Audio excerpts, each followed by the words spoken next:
ఈ వారం బొమ్మ బ్లాక్ బస్టర్ స్పెషల్ ఎపిసోడ్ షోలో సంక్రాంతి పండుగ, అందులోనూ ఓ అగ్ర హీరో అగ్ర దర్శకుడి కలయికలో సినిమా అంటే ఆ హంగామానే వేరు కదా. గుంటూరు కారం విషయంలో కూడా అదే జరిగింది. చాలా విరామం తర్వాత మహేష్, త్రివిక్రమ్ కలిసి చేసిన సినిమా ఇది. మరి ఈ చిత్రం ఎలా ఉంది? రమణగా మహేష్ మాస్ అవతార్ మెప్పించిందా? శ్రీలీల అందాలతో అలరించిందా? మరి ఇవాళ స్పెషల్ ఎపిసోడ్ మహేష్ చెప్పిన ఫేమస్ డైలాగ్స్ గురించి మన స్పెషల్ ఎపిసోడ్ షోలో రివైండ్ చేసుకుందాం. Let's begin the show.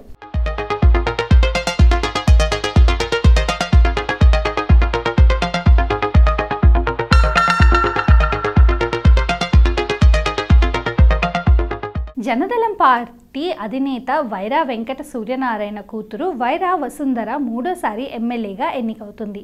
కూతుర్ని మంత్రి చేయాలని సూర్యనారాయణ భావిస్తాడు. అదే సమయంలో ఆ పార్టీకి చెందిన ఎమ్మెల్యే కాటా మధు కూడా మంత్రి పదవికి ఆశిస్తాడు.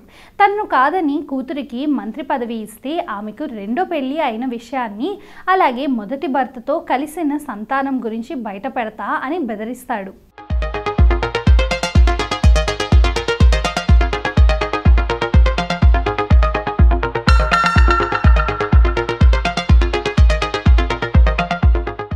అయినా కూడా కూతుర్ని మంత్రి చేస్తాడు సూర్యనారాయణ. ముందు చూపుగా వసుంధర మొదటి కొడుకు వీర వెంకట రమణ అలియాస్ రమణను పిలిపించి తల్లితో తనకు ఎలాంటి సంబంధం లేదని రాసిన బాండ్ పేపర్స్ పైన సంతకం పెట్టించాలని ప్రయత్నిస్తాడు. అయితే రమణ మాత్రం సంతకం చేయడానికి అంగీకరించడు. తండ్రి రాహుల్ సత్యం చెప్పిన వినకుండా గుంటూరులోనే ఉంటూ మిర్చి యాడ్ని నడిపిస్తూ ఉంటాడు. అసలు వసుంధర మొదటి భర్త రాహుల్ సత్యంకు ఎందుకు విడాకులు ఇచ్చింది? 10 ఏళ్ల కొడుకును వదిలేసి రెండో పెళ్లి ఎందుకు చేసుకుంది? 25 ఏళ్ల కొడుకు ఇంటికి వచ్చినా కూడా చూడటానికి ఎందుకు నిరాకరించింది? ఆముక్త మాల్యద అలియాస్ అమ్ముతో రమణ ఎలా లవ్లో పడ్డాడు? మరదలు రాజీ పాత్ర అసలు ఏమిటి? చివరకు రమణ తల్లి ప్రేమను ఎలా పొందాడు అనేది మిగతా కథ.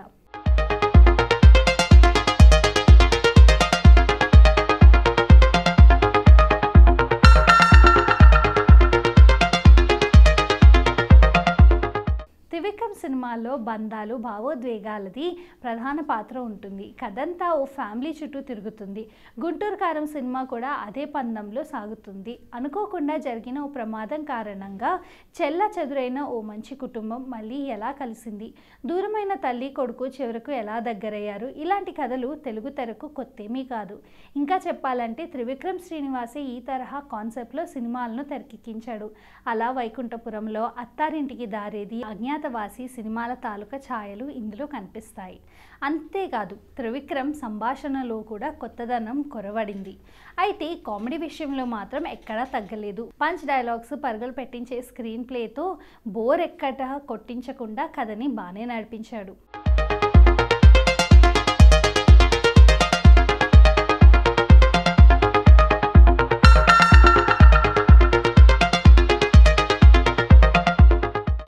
ప్రారంభంలోనే అసలు కథ ఏంటి, కథనం ఎలా సాగబోతుంది అనేది రివీల్ చేసేసాడు. మహేష్ బాబు ఎంట్రీ అదిరిపోతుంది. తనదైన కామెడీ టైమింగ్తో ఇరగదీసేశాడు.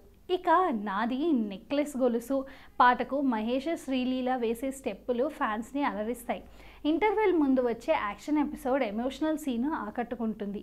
హీరోకి తల్లి ఎందుకు దూరం అయిందనే విషయాన్ని మాత్రం ఫస్ట్ హాఫ్లో రివీల్ చేయకుండా సస్పెన్స్ మెయింటైన్ చేస్తూ సెకండ్ హాఫ్ ఆసక్తి పెంచేలా చేస్తుంది. అయితే ఫస్ట్ హాఫ్లో కథేమీ ఉండదు. కిటికీలో నుంచి చూసే నాన్న, తలుపులు మూసుకునే అమ్మ, రోడ్డు మీద తిరిగే కొడుకు. సింపుల్గా చెప్పాలంటే ఇదే ఫస్ట్ హాఫ్ కథ.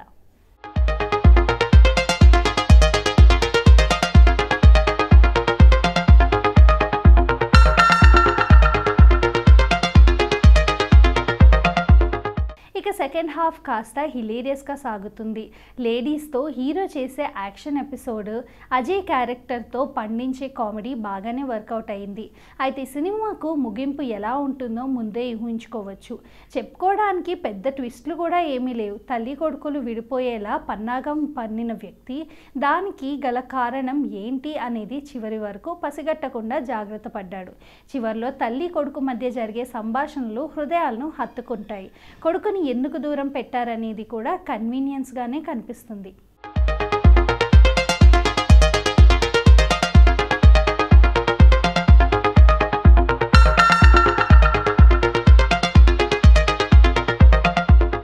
త్రివిక్రమ్ తీసిన కొన్ని సినిమాల కథ నేపథ్యం, వాటిల్లోని పాత్రలు ఇంచుమించు ఒకేలా అనిపించినా అయినా కూడా అవసరమో అక్కడ కథపై పూర్తి పట్టుని ప్రదర్శిస్తూ బలమైన భావోద్వేగాలు, పనునైన మాటలతో మ్యాజిక్ చేస్తూ ఉంటారు. అవే పాత్రలతో వాటికి ఓ కొత్త రకమైన స్టైల్ని రంగరించి రక్తి కట్టిస్తూ ఉంటారు. గుంటూరు కారం విషయంలోనూ అదే జరిగింది. కానీ ఈసారి ఆయన ఇమేజ్కు ఏ దశలోనూ పునరావృతం కాలేదు. తల్లి కొడుకుల బంధం ప్రధానంగా సాగే ఈ కథ ఆదిలోనే తేలిపోయింది. తెలిసిన కథే అయినా కొత్తగా చెప్పడంతో ఆరితేరిన త్రివిక్రమ్ ఈసారి బలహీనమైన రచనతో నిరాశపరిచారు. 25 ఏళ్ల పాటు తల్లికి దూరంగా పెరిగిన కొడుకు సంతకం చేస్తే తెగిపోయే ఆబంధంతో ఈ కథ ముడిపడి ఉంటుంది. ఆ విషయం తొలి సన్నివేశాల్లోనే చెప్పేసిన దర్శకుడు ఆ తరువాత సినిమాని కాలక్షేప సన్నివేశాలతో నడిపించేసినట్టుగా ఉంటుంది. చాలా పాత్రలకి, సన్నివేశాలకి కథతో ఏమాత్రం సంబంధం ఉండదు. తల్లి తన కొడుకుని ఎందుకు వదిలిపెట్టిందో అనే విషయము, తల్లికి దూరమైన కొడుకు పడిన వేదన, ఆ నేపథ్యంలోని సంఘర్షణ ఈ సినిమాకే కీలకం.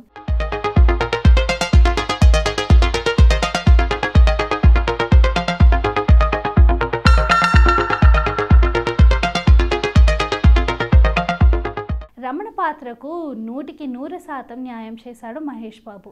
యాక్షన్తో పాటు డాన్స్ కూడా ఇరగదీసేశాడు. డైలాగ్ డెలివరీలోనూ కొత్తదనం చూపించాడు. తెరపై స్టైలిష్గా కనిపించాడు. అమ్ము పాత్రలో శ్రీలీల ఒదిగిపోయింది. ఎప్పటి మాదిరే డాన్స్ ఇరగదీసేసింది. చీరకట్టులో తెరపై చాలా అందంగా కనిపించింది. ఇక వైరా వసుంధరగా రమ్యకృష్ణ మరోసారి గుర్తుండిపోయే పాత్రలో నటించారు. ఫస్ట్ హాఫ్లో ఆమె పాత్ర సాగదీసిగా ఉన్నప్పటికీ సెకండ్ హాఫ్లో మాత్రం తనదైన నటనతో ఆకట్టుకుంది.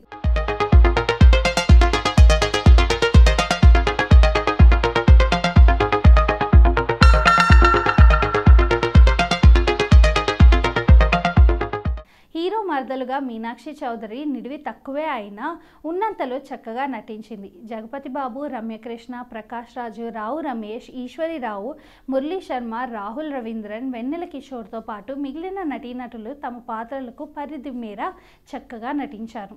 ఇక సాంకేతిక విషయాలకు వస్తే తమన్ సంగీతం బాగుంది. పాటలతో పాటు మంచి నేపథ్య సంగీతాన్ని అందించారు. సినిమాటోగ్రఫీ కూడా బాగుంది. ఎడిటింగ్ పర్వాలేదు అనిపించుకున్నారు. నిర్మాణ విలువలు సినిమా స్థాయికి తగ్గట్టుగా ఉన్నంతగా ఉన్నాయి. ఏదేనేమైనా గుంటూరు కారం ఘాటు మాత్రం కాస్త తగ్గిందనే చెప్పాలి.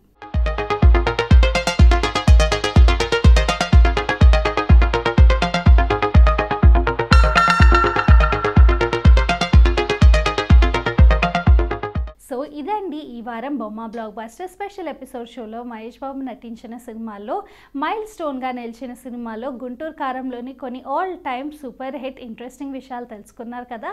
మరొక వారం మరొక బొమ్మ బ్లాక్ బస్టర్తో మళ్ళీ కలుసుకుందాం. Until then bye.